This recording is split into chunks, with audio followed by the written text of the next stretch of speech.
ओम श्री गणेशाय नमः। ओम नमः शिवाय। पाशुपत व्रत की विधि और महिमा तथा भस्म धारण की महत्ता।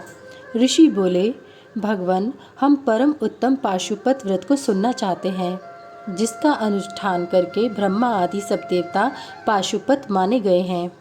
वायुदेव ने कहा, मैं तुम सब लोगों को गोपनीय पाशुपत व्रत का रहस्य बताता हूँ, जिसका अथर्व शीर्ष में वर्णन है तथा जो सब पापों का नाश करने वाला है। चित्रा से युक्त पौर्णमासी इसके लिए उत्तम काल है।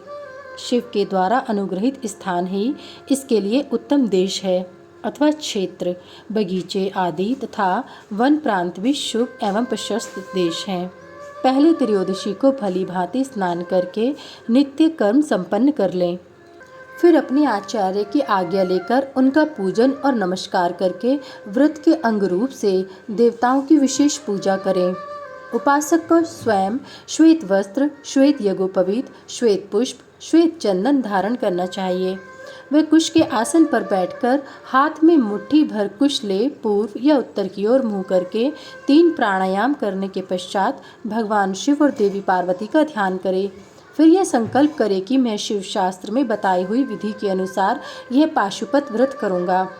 वह जब तक शरीर गिर न जाए तब तक के लिए अथवा 12, 6 या 3 वर्षों के लिए अथवा 12, 6, 3 या 1 महीने के लिए अथवा 12, 6, 3 या 1 दिन के इस व्रत की दीक्षा ले। संकल्प करके विरजा होम के लिए विधिवत अग्नि की स्थापना करके क्रमश घी, समिधा और चरु से हवन करे। तत्पश्चात तत्वों की शुद्धि के उपदेश से फिर मूल मंत्र द्वारा उन समिधा आदि सामग्रियों की आहुतियाँ दे। उस समय वह बारंबार ये चिंतन करे कि मेरे शरीर में जो ये तत्व हैं वह सब शुद्ध हो जाएं। उन तत्वों के नाम इस प्रकार हैं: 5 भूत, उनकी 5 तन्मात्राएं, 5 ज्ञानेंद्रियां, 5 कर्मेंद्रियां, 5 विषय, त्वचा आदि, 7 धातु, प्राण आदि, 5 वायु, मन, बुद्धि, अहंकार, प्रकृति, पुरुष, राग, विद्या, कला, नियति, काल, माया, शुद्ध विद्या, महेश्वर, सदाशिव, शक्ति तत्व और शिव तत्व, ये क्रमश तत्व कहे गए हैं। विरज मंत्रों से आहुति करके होता रजोगुण रहित शुद्ध हो जाता है। फिर शिव का अनुग्रह पाकर वह ज्ञानवान होता है। तदंतर गोबर लाकर उसकी पिंडी बनाएं। फिर उसे मंत्र द्वारा अभिमंत्रित करके अग्नि में डाल दें। इसके बाद इसका प्रोक्षण करके उस दिन व्रती केवल हविष्य खाकर रहे। जब रात बीतकर प्रातःकाल आए तब चतुर्दशी में पुनः पूर्वोक्त सब कृत्य करे। उस दिन शेष समय निराहार रहकर ही बिताए। फिर पूर्णिमा को प्रातःकाल इसी तरह होम पर्यंत कर्म करके रुद्राग्नि का उपसंहार करे। तदंतर यत्नपूर्वक उसमें से भस्म ग्रहण करे। इसके बाद साधक चाहे जटा रखा ले, चाहे सारा सिर मुंडा ले, चाहे तो केवल सिर पर शिखा धारण करे। इसके बाद स्नान आदि करके यदि वह लोक लज्जा से ऊपर उठ गया हो तो दिगंबर हो जाए अथवा गेरुआ वस्त्र, मृग चर्म या फटे पुराने चीथड़े को ही धारण कर ले। एक वस्त्र धारण करे या वलकल पहनकर रहे। कटी में मेखला धारण करके हाथ में दंड ले ले। तदंतर दोनों पैर धोकर आचमन करे। विरजा अग्नि से प्रकट हुए भस्म को एकत्रित करके अग्नि रीति भस्म इत्यादि 6 अथर्ववेदीय मंत्रों द्वारा उसे अपने शरीर में लगाएं।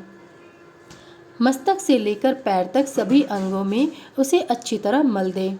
इसी क्रम से प्रणव या शिव मंत्र द्वारा सर्वांग में भस्म रमाकर त्रायुषम आदि मंत्रों से ललाट आदि अंगों में त्रिपुंड की रचना करे। इस प्रकार शिव भाव को प्राप्त हो शिव योग का आचरण करे। तीनों संध्याओं के समय ऐसा ही करना चाहिए। यही पाशुपत व्रत है जो भोग और मोक्ष देने वाला है। यह जीवों के पशु भाव को निवृत्त कर देता है। इसी प्रकार पाशुपत व्रत के अनुष्ठान द्वारा पशु तत्व का परित्याग करके लिंग मूर्ति सनातन महादेव जी का पूजन करना चाहिए। यदि वैभव हो तो सोने का अष्टदल कमल बनवाएं, जिसमें 9 प्रकार के रत्न जड़े गए हों। उसमें कर्णिका और केसर भी हो। ऐसे कमल को भगवान का आसन बनावें। धनाभाव होने पर लाल या सफ़ेद कमल के फूल का आसन अर्पित करें। फिर भी न मिले तो केवल भावना में कमल समर्पित कर दें। उस कमल की कर्णिका में पीठिका सहित छोटे से स्फटिक मणि में लिंग की स्थापना करके क्रमश विधि पूर्वक उसका पूजन करें। उस लिंग का शोधन करके पहले शास्त्रीय विधि के अनुसार उसकी स्थापना कर लेनी चाहिए। फिर आसन दें। पंचमुख के प्रकार से मूर्ति की कल्पना करके पंचगव्य आदि से पूर्ण अपने वैभव के अनुसार संग्रहित भरे हुए सुवर्ण निर्मित कलशों से उस मूर्ति को स्नान कराएं। फिर सुगंधित द्रव्य कपूर, चंदन और कुमकुम आदि से वेदी सहित भूषण भूषित शिवलिंग का अनुलोपन करके बिल्व पत्र, लाल कमल, श्वेत कमल, नील कमल, अनन्य सुगंधित पुष्प, पवित्र एवं उत्तम पत्र तथा दूर्वा और अक्षतादि विचित्र उपचार चढ़ाकर यथा प्राप्त सामग्रियों द्वारा महापूजन की विधि से उसमें मूर्ति की अभ्यर्चना करें। फिर धूप दीप नैवेद्य निवेदन करें। इस तरह भगवान शिव को उत्तम वस्त्र निवेदन करके अपना कल्याण करें। उस व्रत में विशेषतः सभी वस्तुएं देनी चाहिए जो अपने को अधिक प्रिय हों, श्रेष्ठ हों और न्यायपूर्वक उपार्जित हुई हों। बिल्वपत्र, उत्पल और कमलों की संख्या 1,000 होनी चाहिए। अन्य पत्रों में और फूलों में से प्रत्येक की संख्या 108 होनी चाहिए। इन सामग्रियों में भी बिल्वपत्र को विशेष यत्न पूर्वक जुटाएं, उसे भूलकर भी न छोड़ें। सोने का बना हुआ एक ही कमल 1 सहस्त्र कमलों से श्रेष्ठ बताया गया है। नील कमल आदि के विषय में भी यही बात है। ये सब बिल्वपत्रों के समान ही महत्व रखते हैं। अन्य पुष्पों के लिए कोई नियम नहीं है, वे जितने मिले उतने ही चढ़ाने चाहिए। अष्टांग अर्घ्य उत्कृष्ट माना जाता है। धूप और आलेप चंदन के विषय में विशेष बात यह है। वामदेव नामक मुख में चंदन, तत्पुरुष नामक मुख में हरिताल और ईशान नामक मुख में भस्म लगाना चाहिए। कोई कोई भस्म की जगह आलेपन का विधान करते हैं। दूसरे प्रकार के धूप का विधान होने से कुछ लोग प्रसिद्ध धूप का निषेध करते हैं। अघोर नामक मुख के लिए श्वेत अगुरु का धूप देना चाहिए। तत्पुरुष नामक मुख के लिए कृष्ण अगुरु के धूप का विधान है। वामदेव के लिए गुग्गल, सदोजात मुख के लिए सौगंधिक तथा ईशान के लिए भी उशीर आदि धूप को विशेष रूप से दान देना चाहिए। शर्करा, मधु, कपूर, कपिला गाय का घी, चंदन का चूरा तथा अगुरु नामक काष्ठ आदि का चूर्ण, इन सबको मिलाकर जो धूप तैयार किया जाता है उसे सबके लिए सामान्य रूप से उपयोग के योग्य बताया गया है। कपूर की बत्ती और घी के दीपक जलाकर दीपमाला देनी चाहिए। तत्पश्चात प्रत्येक मुख के लिए पृथक पृथक अर्घ्य और आचमन देने का विधान है। प्रथम आवरण में गणेश और कार्तिकेय की पूजा करनी चाहिए। उनके साथ ही बाहरी अंगों की भी पूजा आवश्यक है। प्रथमा वरण की पूजा हो जाने पर द्वितीय वरण में चक्रवर्ती विघ्नेश्वरों का पूजन करना चाहिए। तृतीय वरण में भव आदि अष्टमूर्तियों की पूजा का विधान है। वही महादेव आदि एकादश मूर्तियों का भी पूजन आवश्यक है। चौथे आवरण में सभी गणेश्वर पूजनीय हैं। पंचावरण में कमल के ब्रह्म भाग में क्रमश 10 दिक्पालों, उनके अस्त्रों और अनुचरों की क्रमश पूजा करनी चाहिए। वहीं ब्रह्मा के मानस पुत्रों की, समस्त ज्योतिर्गणों की, सभी देवी देवताओं की, सभी आकाशचारियों की, पातालवासियों की, अखिल मुनीश्वरों की, योगियों की, सब यज्ञों की, द्वादश सूर्यों की, मातृकाओं की, गणों सहित क्षेत्रपालों की और इस समस्त चराचर जगत की पूजा करनी चाहिए। इन सबको शंकर जी की विभूति मानकर शिव की प्रसन्नता के लिए ही इनका पूजन करना उचित है। इस प्रकार आवरण पूजा के पश्चात परमेश्वर शिव का पूजन करके उन्हें भक्तिपूर्वक घृत और व्यंजन सहित मनोहर हविष्य निवेदन करना चाहिए। मुख शुद्धि के लिए आवश्यक उपकरणों सहित तांबूल देकर नाना प्रकार के फूलों से पुनः इष्ट देव का श्रृंगार करें, आरती उतारें। तत्पश्चात पूजन का शेष कृत्य पूर्ण करें। प्याला तथा उपकारक सामग्रियों सहित शैया समर्पित करें। शैया पर चंद्रमा के समान चमकीला हार दें। राजोचित मनोहर वस्तुएं सब प्रकार से संचित कर दें। स्वयं पूजन करें, दूसरों से भी कराएं तथा प्रत्येक पूजन में आहुति दें। इसके बाद स्तुति, प्रार्थना और जप करके पंचाक्षरी विद्या को जपें। परिक्रमा और प्रणाम करके अपने आप को समर्पित करें। तदंतर इष्ट देव के सामने ही गुरु और ब्राह्मणों की पूजा करें। इसके बाद अर्घ और 8 फूल देकर पूजित लिंग या मूर्ति से देवता का विसर्जन करें। फिर अग्निदेव का भी विसर्जन करके पूजा समाप्त करें। मनुष्य को चाहिए कि प्रतिदिन इस प्रकार पूर्वोक्त रूप से सेवा करें। पूजन के अंत में सुवर्ण में कमल तथा अन्य सब उपकरणों सहित उस शिवलिंग को गुरु के हाथ में दे दें अथवा शिवालय में स्थापित कर दें। गुरुओं, ब्राह्मणों तथा विशेषतः व्रतधारियों की पूजा करके सामर्थ्य हो तो भक्त ब्राह्मणों तथा दीनों और अनाथों को भी संतुष्ट करें। स्वयं उपवास में असमर्थ होने पर फल मूल खाकर या दूध पीकर रहें अथवा भिक्षान्न भोजी हो या एक समय भोजन करें। रात को प्रतिदिन परिमित भोजन करें और पवित्र भाव से भूमि पर ही सोएं। भस्म पर, तृण पर अथवा चीर या मृग चर्म पर शयन करें। प्रतिदिन ब्रह्मचर्य का पालन करते हुए इस व्रत का अनुष्ठान करें। यदि शक्ति हो तो रविवार के दिन आद्रा नक्षत्र में दोनों पक्षों की पूर्णिमा और अमावस्या को, अष्टमी को तथा चतुर्दशी को उपवास करें। मन, वाणी और क्रिया द्वारा संपूर्ण प्रयत्न से पाखंडी, पतित, रजस्वला स्त्री, सूतक में पड़े हुए लोग तथा अंत्यज आदि के संपर्क का त्याग करें। निरंतर क्षमादान, दया, सत्य भाषण और अहिंसा में तत्पर रहें। संतुष्ट और शांत रहकर जप और ध्यान में लगा रहे। तीनों काल स्नान करें अथवा भस्म स्नान कर लें। मन, वाणी और क्रिया द्वारा विशेष पूजा किया करें। इस विषय में अधिक कहने से क्या लाभ। व्रतधारी पुरुष कभी अशुभ आचरण न करे।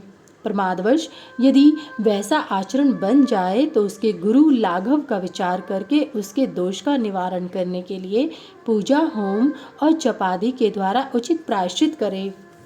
व्रत की समाप्ति पर्यंत भूल कर भी अशुभ आचरण न करें।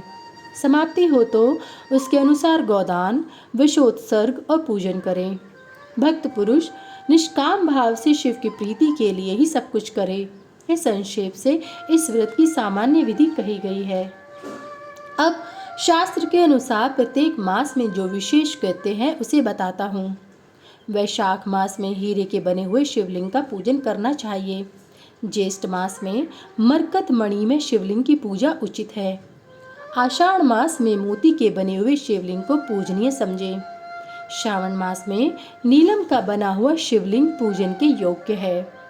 भाद्रपद मास में पूजन के लिए पद्मराग मणि में शिवलिंग को उत्तम माना गया है। अश्विन मास में गोमेद मणि के बने हुए लिंग को उत्तम समझें। कार्तिक मास में मूंगे के और मार्गशीर्ष मास में वैदूर्य मणि के बने हुए लिंग की पूजा का विधान है। पौष मास में पुष्पराग, पुखराज मणि के तथा माघ मास में सूर्यकांत मणि के लिंग का पूजन करना चाहिए। फागुन मास में चंद्रकांत मणि के और चैत्र में सूर्यकांत मणि के बने हुए लिंग के पूजन की विधि है। अथवा रत्नों के न मिलने पर सभी मासों में सुवर्ण लिंग का ही पूजन करना चाहिए। सुवर्ण के अभाव में चांदी, तांबे, पत्थर, मिट्टी, लहाया और किसी वस्तु का जो सुलभ हो लिंग बना लेना चाहिए। अथवा अपनी रुचि के अनुसार सर्वगंध में लिंग का निर्माण करें। व्रत की समाप्ति के समय नित्य कर्म पूर्ण करके पूर्ववत विशेष पूजा और हवन करने के पश्चात आचार्य का तथा विशेषतः व्रती ब्राह्मण का पूजन करें। फिर आचार्य की आज्ञा ले पूर्व या उत्तर की ओर मुंह करके कुशासन पर बैठें। हाथ में कुश लें। प्राणायाम करके सांब सदाशिव का ध्यान करते हुए यथाशक्ति मूल मंत्र का जप करें। फिर पूर्ववत आज्ञा ले हाथ जोड़ नमस्कार करके कहें, भगवान अब मैं आपकी आज्ञा से इस व्रत का उत्सर्ग करता हूँ। ऐसा कहकर शिवलिंग के मूल भाग में उत्तर दिशा की ओर कुशों को त्याग करें। तदंतर दंड, चीर, जटा और मेखला को भी त्याग दें। इसके बाद फिर विधि पूर्वक आचमन करके पंचाक्षर मंत्र का जप करें। जो आत्यंतिक दीक्षा ग्रहण करके अपने शरीर का अंत होने तक शांत भाव से इस व्रत का अनुष्ठान करता है वह नैष्ठिक व्रती कहा गया है। उसे सब आश्रमों से ऊपर उठा हुआ महापाशुपत जानना चाहिए। वही तपस्वी पुरुषों में श्रेष्ठ है और वही महान व्रतधारी है जो 12 दिनों तक प्रतिदिन विधि पूर्वक इस व्रत का अनुष्ठान करता है। वह भी नैष्ठिक के ही तुल्य है, क्योंकि उसने तीव्र व्रत का आश्रय लिया है। जो अपने शरीर में घी लगाकर व्रत के सभी नियमों के पालन में तत्पर हो, 2-3 दिन या 1 दिन भी इस व्रत का अनुष्ठान करता है, वह भी कोई नैष्ठिक ही है। जो निष्काम होकर अपना कर्म परम कर्तव्य मानकर अपने आप को शिव के चरणों में समर्पित करके इस उत्तम व्रत का सदा अनुष्ठान करता है, उसके समान कहीं कोई और नहीं है। विद्वान ब्राह्मण भस्म लगाकर महापातक जनित अत्यंत दारुण पापों से भी तत्काल छूट जाता है, इसमें संशय नहीं है। रुद्राग्नि का जो सबसे उत्तम वीर्य बल है वही भस्म कहा गया है। अतः जो सभी समों में भस्म लगाए रहता है वह वीर्यवान माना जाता है।